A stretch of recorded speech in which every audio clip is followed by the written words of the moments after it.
The purpose of history is to learn from the past, understand the present, and make some informed decision about the future time. Today's session is related to the literary writers of Old English time, also known as Anglo-Saxon Age. In this session, we would talk about four writers of this particular age. Number one is Cynewulf. Number two is Caedmon. Number three is the Vulnerable Bede.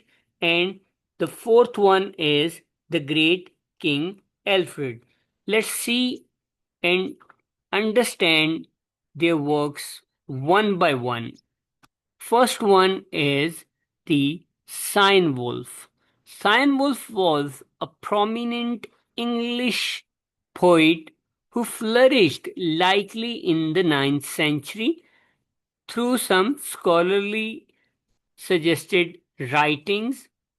Some scholars suggest that in the 8th or 10th century he must have survived.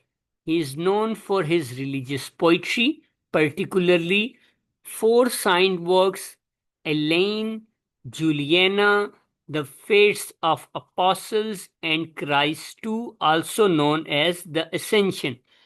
चार काम इससे मंसूब किए जाते हैं: इलेन, जूलियना, fates of apostle और Christ to. एक important writer था, religious writer था, क्रिश्चियन राइटर था, क्रिश्चियनिटी को प्रोमोट किया इसने अपनी राइटिंग के थ्रू। 9th या 10th सेंचुरी के अराउंड किसी वक्त में आया, टाइम पीरियड एग्जैक्टली नोन नहीं है। सेकंड राइटर हैं Caedmon. Caedmon was a devout poet who worked as a cowherd. एक काउहर्ड के तौर पे, एक गाय के रखवाले के तौर पे या एक शेपर्ड के तौर पे उसने काम करता था वो। कैडमन was said to have a remarkable talent for writing and singing beautiful hymns, और वो ब्यूटीफुल रिलीजियस हिम्स पढ़ा करता था, रिलीजियस नज़में पढ़ा करता था। कैडमन's commitment and abiding faith are represented in his religious poetry। तो अपनी रिलीजियस पोइट्री जो वो किया करता था, रिलीजन से रिलेटेड, क्रिश्चियनिटी से रिलेटेड, उसके अंदर उसका फेथ बहुत ज़्यादा प्रोमिनेंट था। His writings played a strong emphasis on the glory, might, Christianity and the power of God। तो वो अजमत की बातें करता था, हिम्मत और ताकत की बातें करता था, क्रिश्चियनिटी, ईसाइयत की बातें करता था, और खुदा की ताकत की बातें अपनी शायरी के थ्रू करता था। Caedmon's poetry served as a link between oral tradition and the written word। उस वक्त चूंकि ओरल ट्रेडिशन या ओरेचर होता है जो ज़बानी लिटरेचर पढ़ा जाता है, जो सिंग किया जाता है मुख्तलिफ महफिलों में, जिसे गाया जाता है, सुनाया जाता है, और ज़बान ज़द आम कोई बात जो सीना पसीना ट्रेवल करती है, उसको हम ओरल लिटरेचर कहते हैं। सो इसने अपना काम ओरल लिटरेचर में भी और रिटन में भी इसका काम सरवाइव हुआ, जो कुछ नज़मों की सूरत में हमें मिलता है जिनका ताल्लुक रिलीजन से है या क्रिश्चियनिटी से है। तीसरा राइटर था बीड। बीड को द वनरेबल बीड भी कहा जाता है, जो इसने एक्सेल किया था as a scholar and historian. He was either born in 672 और 73, इस टाइम पीरियड में कहीं इसकी डेट ऑफ बर्थ है।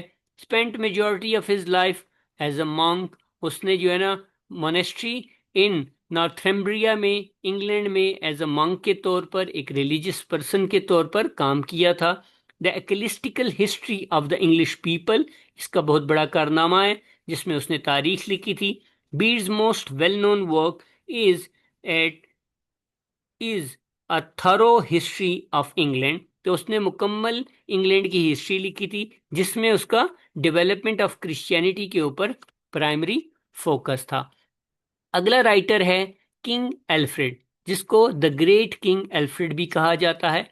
He was a visionary leader who valued education and reading in addition to his military prowess. So वो military prowess के अंदर तकरीबन ये 850 के अराउंड जो है ना इसकी डेट ऑफ बर्थ 849 की हमें मिलती है। He started a reform agenda with the intention of advancing learning and intellectual pursuits. उसने इंटेलेक्चुअल और लर्निंग की जो परसूट थी, नॉलेज की जो तमन्ना थी, उसके ऊपर वर्क किया था। स्कॉलर भी था, ट्रांसलेटर भी था। Alfred himself translated important Latin writings. तो लैटिन राइटिंग्स को इनटू ओल्ड इंग्लिश में ट्रांसलेट किया था, क्योंकि उस जमाने में लैटिन ऑफिशियल लैंग्वेज हुआ करती थी, क्योंकि क्रिश्चियनिटी का इन्फ्लुएंस था और क्रिश्चियनिटी रोम से इमर्ज होके इंग्लैंड की तरफ आ रही थी। इस एज में बहुत से अगस्टीन मिशनरीज थे जो यहाँ पर सेंट अगस्टीन के साथ आ रहे थे इस टाइम पीरियड के अंदर। सो लैटिन का इन्फ्लुएंस बहुत ज़्यादा था, मगर किंग एल्फ्रेड ने इंग्लिश में ट्रांसलेशन की कुछ किताबों के नाम जो हिस्ट्री से रिलेटेड हैं, फिलॉसफी से रिलेटेड हैं, रिलीजन से रिलेटेड हैं, उसकी जो है ना बर्चिस की ट्रांसलेशन भी हुई थी, जिसका टाइटल था द कंसोलेशन ऑफ फिलोसफी।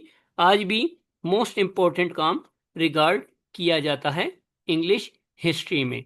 इसके बाद हमें एक और इम्पोर्टेंट काम जो नज़र आता है वो है बियोवुल्फ का काम। बियोवुल्फ हमें नहीं पता किसने लिखी, कब लिखी, मगर बहुत इम्पोर्टेंट है, सरवाइव किया आज की एज में। इसके लिए हम एक अलहदा डिफरेंट ब्रीफ सेशन में हम इसके मुतालिक बात करेंगे। सो आज का सेशन हमारा 4 राइटर्स के मुतालिक था। पहला Cynewulf, second one Caedmon, third one Bede and fourth one King Alfred.